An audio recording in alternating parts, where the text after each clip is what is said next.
केला Harrison judo की world champion हैं और इस साल लंदन ओलंपिक्स में हिस्सा ले रही हैं। मेरा ख्वाब अमेरिका के लिए गोल्ड मेडल हासिल करना है, जो खेल उन्होंने अपनी हिफाजत के लिए सीखना शुरू किया। मेरी वालदा चाहती थी कि मैं अपने दिफा के लिए ये खेल सीखूं। वो बाद में इनका शौक बन गया। पहले 3 साल में कोई मैच नहीं जीत सकी, मगर मुझे बहुत मजा आया।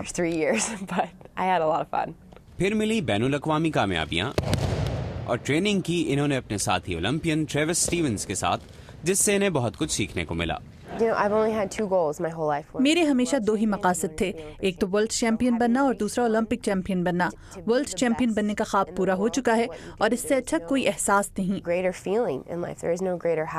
लेकिन ये कामयाबी आसानी से इनके हाथ नहीं आई। अपने कोच की जानिब से जिनसी तौर पर हरासा किए जाने के वाक़े को ये जूडो के सफर का बदतरीन वाक़या करार देती हैं।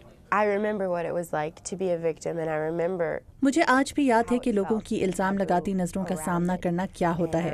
मुझे याद है लोगों ने इस वाक़े के बाद मुझे कैसे देखा था।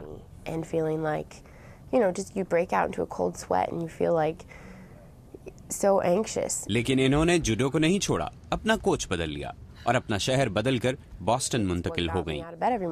जूडो की वजह से ही मैं इस वाक़े को भुलाने के काबिल हुई। अब 6 साल बाद केला जूडो को पहले से ज्यादा तवज्जो दे रही हैं और लंदन ओलंपिक्स के लिए तैयार हैं। ये अब अपनी जैसी सूरत हाल का सामना कर चुकने वाली लड़कियों को बताना चाहती हैं कि वो भी अपने ख्वाबों को हकीकत में बदल सकती हैं। ऐसे वाक़यात किसी के साथ भी हो सकते हैं। आप मुश्किल हालात से गुजरते हैं, लेकिन आपको जिंदगी में इन चीजों से लड़कर आगे बढ़ना पड़ता है। केला कहती हैं कि इनके कोच और साथी खिलाड़ियों ने इन्हें अंदर से मजबूत बनने में मदद दी और वो सब इनके गोल्ड मेडल जीतने के लिए दुआगो भी हैं।